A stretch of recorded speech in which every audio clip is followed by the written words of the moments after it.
Well, hello everybody.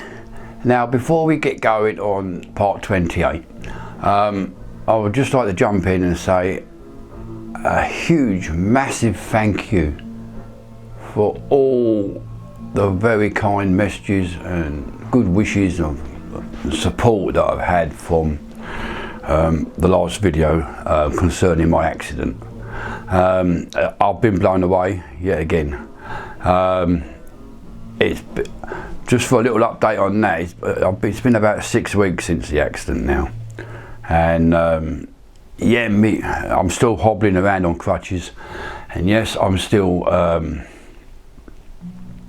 still quite a little bit sore when I am walking, but I am managing. I am on the road to recovery, and yeah. Obviously, I'm very pleased about that. I still can't drive yet, but hopefully by the end of this week I will be able to. So, without further ado, thank you once again, and let's get on with part 28. Well, hello everybody. Welcome to part 28 of Grandad's Little Railway. I thought I'd make this video after the last one. And show you the carnage which has been created by making a start and moving stuff around and taking up the bit that goes from this side of the room to that side of the room.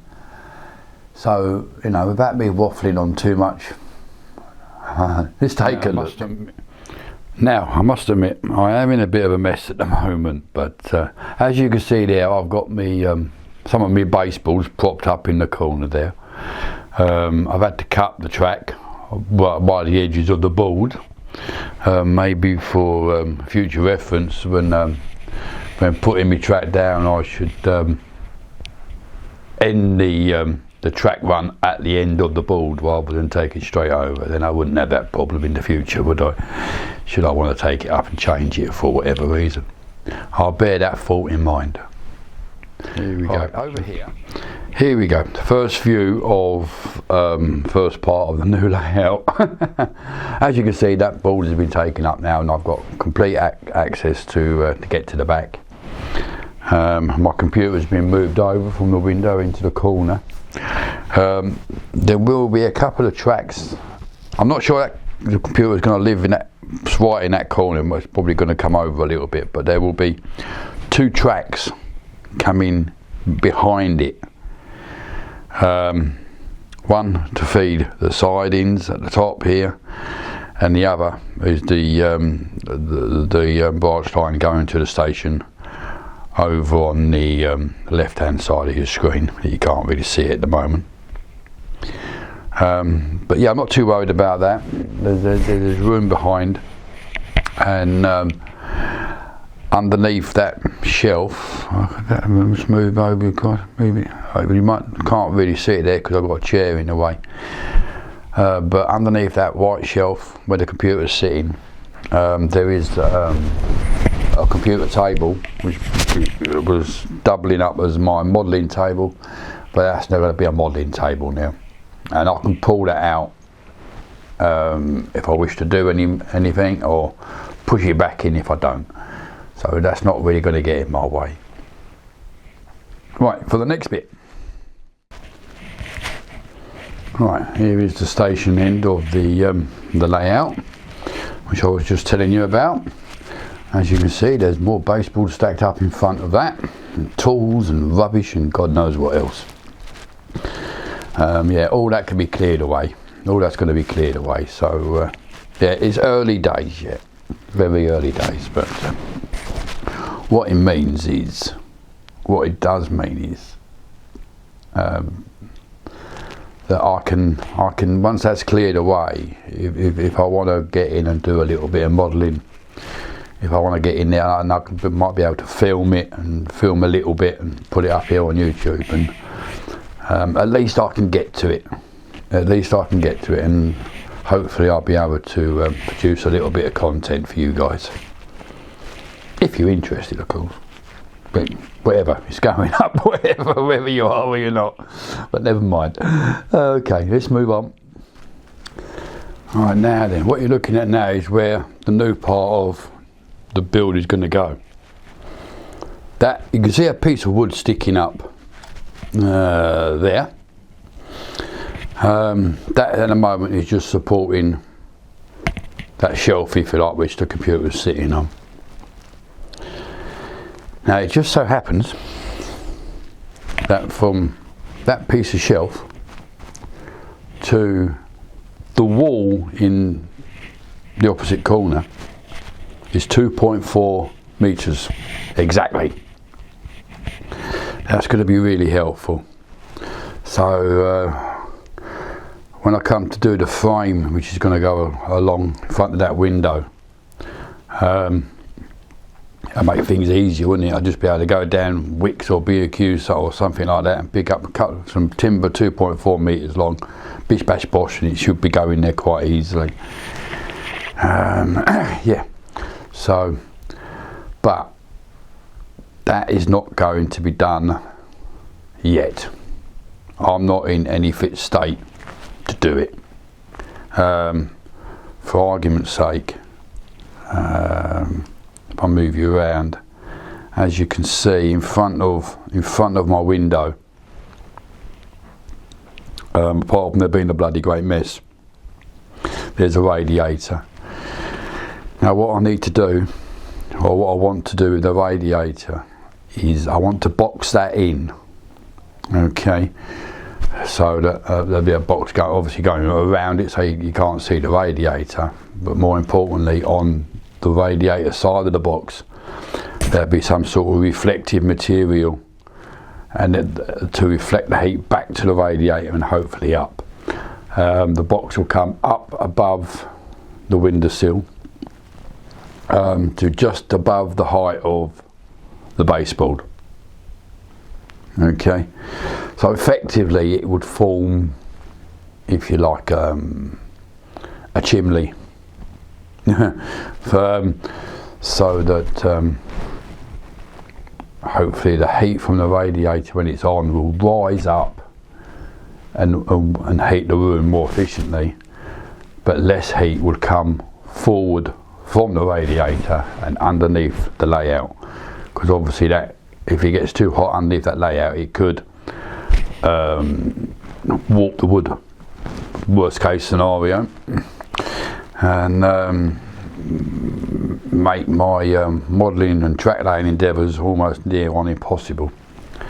I'm hoping that will eliminate it, would be the best option, but minimise it would be a good option. Okay, so I know it's not much of a video at the moment, but it's just really to show you my plans, and that things have moved along. So let's just go back, just pan you back round, as long as this camera remains level, which it has done. So there you go. So I've now got access to all that, and that, for me, I've had help to do this. My lovely wife Sue, she's helped me out with this. God bless her.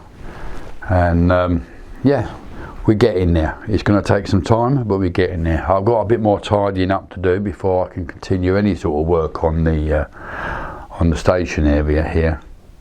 But yeah, I'm pleased with the outcome so far. So yeah, let's see how this video progresses anyway. Hopefully we'll have something at the end of it to show. Well, over the last few days, and it taking an awful lot of effort, as you can see, I've managed to clear the top, so I can do some work on it now.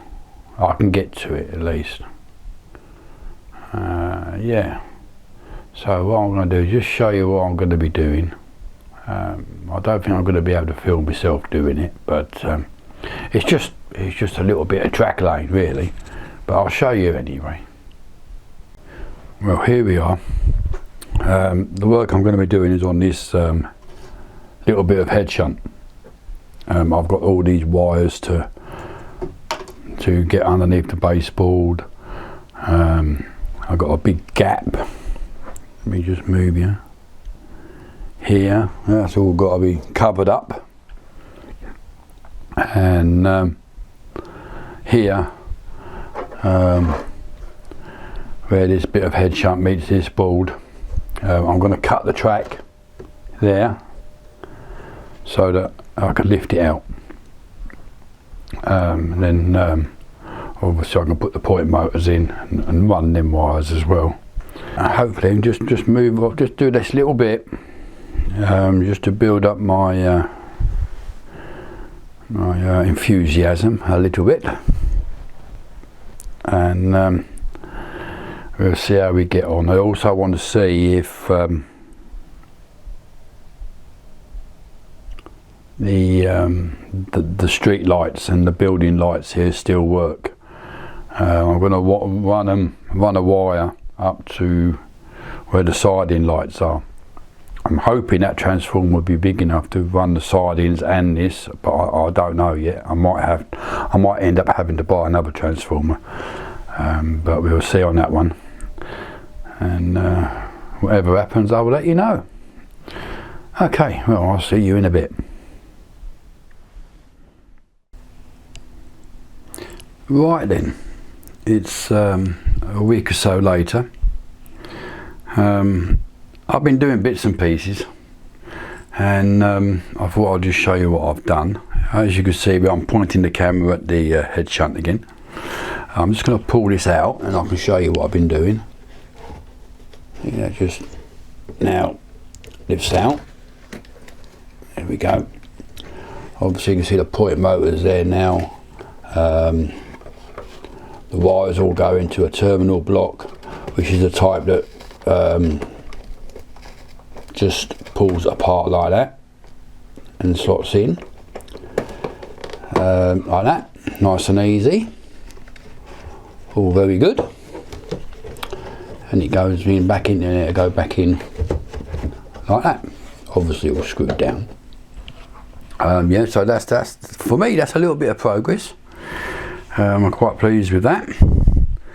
Obviously that bit is on its own, it's separate, and I've done that because in case I needed to get the point out to or gain access to the point motor. I'm going to move along to the next board now.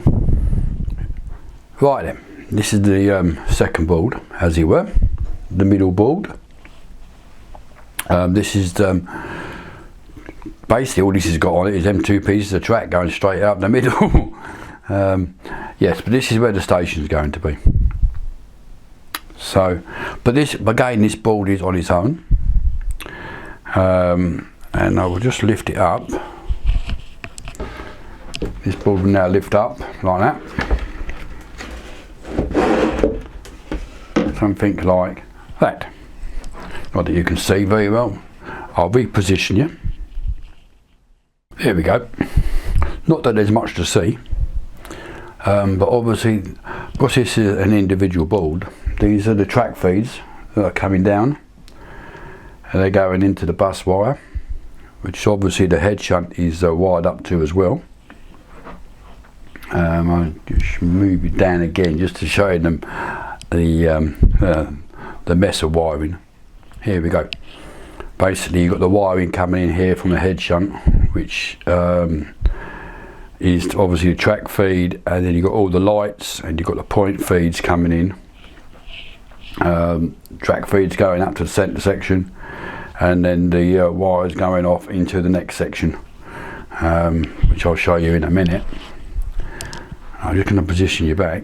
Now then, one of the advantages of doing it this way is that when I do the station and I put the extra lights in, all the wires are coming down, I'll have plenty of access. I'll just be able to lift it up and do the wiring, put it back down again, and hopefully it should be fairly easy.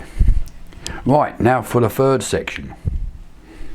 Right, now on the third section, pretty much the same as the second section really. You just got the tracks going down the middle, And you will notice that the turntable well is now in place. I had to sort of rearrange what I wanted to do there to accommodate it. And but yeah, I think it's going to work. Let me just try and zoom you in, and let me take a closer look. What I originally wanted to do was put in a level crossing, okay, which I'm going to do. I thought I'll just get a little one like that, and I can put it in here, and that will do, you know. But no, the turntable, because of the way that what I wanted to do with the turntable, it couldn't go there. I didn't have the room at the back of the turntable for any tracks to come off. So I'm rethinking it. So as you can see, I've drawn a slight sketch of a road coming down the side there, going over the curved section of track here. I'm going to have to make a level crossing, well, at least the floor part of it anyway. But I've got plenty of time, and a few bits of card should do the trick. For those of you that are wondering, the turntable around here,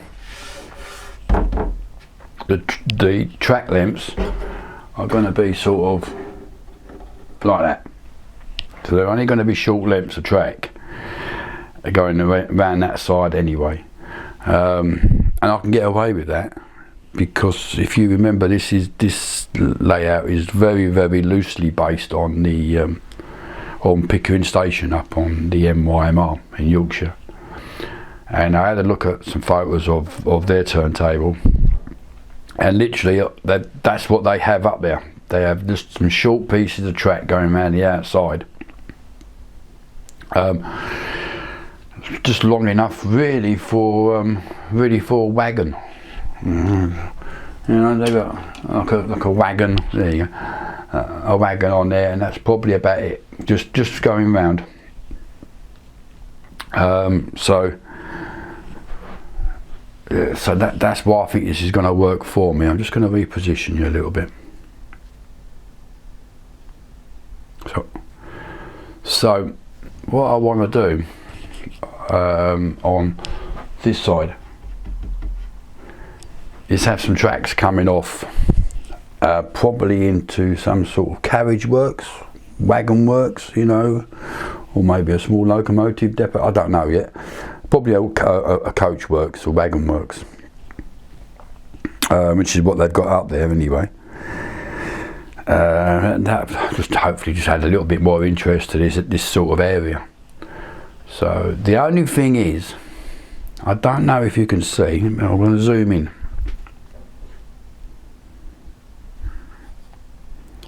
I've got to work this one out. As you can see, on the turntable, well, I'll put some masking tape. There's some there, and there's opposite some there. Now, that's where the dead zone is going to be. Yeah, so when I do it, I'm going to have to be careful on what sort of orientation of where I put it, because otherwise I'm just going to be wasting a bit of space, you know. So I need the tracks to go either side of that, really. Sorry, excuse me. So but yeah, at least it's in. Ollie, my grandson's going to be very happy to see it actually sitting in the well. So yeah, all in all, I'm quite pleased with what I've achieved. Yes, I totally admit that a lot of you more experienced railway modellers, and even me a few months ago, you know, it would have taken me sort of just maybe an hour or so to do that. But no, it's taken me a week or so, obviously because of my leg, and I've got other priorities at the minute with exercises and stuff like that. But yeah, I'm coming along well, and I think this is starting to come along now as well. So onwards and upwards, eh? Let's see what I can get up to next. Well, I feel that this video has gone on for long enough, so I'm going to bring it to an end now. But before I do, A little bit of spoiler alert going to happen now. A little bit of, let's move you around. Zoom you in a little bit. Just a little bit. As you can see, I've started the scenic work on the turntable well. I'm going to go into that. I'm not going to go into that now, but I'm going to go into that in the next video. What I've done and why. But I do have a question for you. For those of you that are probably more in the know than I am, which is probably most of you. Right, so if this track comes off here, it goes into the siding, and obviously that's going to be powered, and the turntable rail will get its power from that rail. That's fine, I understand that. The sidings around the outside of the turntable, going around here. Now, part of them will be, if you like, plus minus, and the other side will be minus plus. I understand that bit. Obviously, they're all going to be powered. The thing is, they're all going to be powered, aren't they? So, if I wire them all into the bus, as soon as I turn the power on, they're going to go. So, I'm assuming, please correct me, or just let me know if I'm right, that each of them power feeds, if you like, have got to go for an on-off switch, a separate on-off switch. So yeah, it makes sense to me, but you know, maybe you can just confirm it for me, yeah, because obviously it's a lot of work if a lot of work to do that if it's not necessary, but I do think it's going to be necessary. But yeah, please let me know. Please let me know in the comments. Yeah, so okay, so that was a little bit of a spoiler, a little bit of a question to ask you lot. And right, I'm going to end this video here, and I will see you next time with a little bit more of an update on the turntable and how I got on. Okay then, that's it. Bye for now.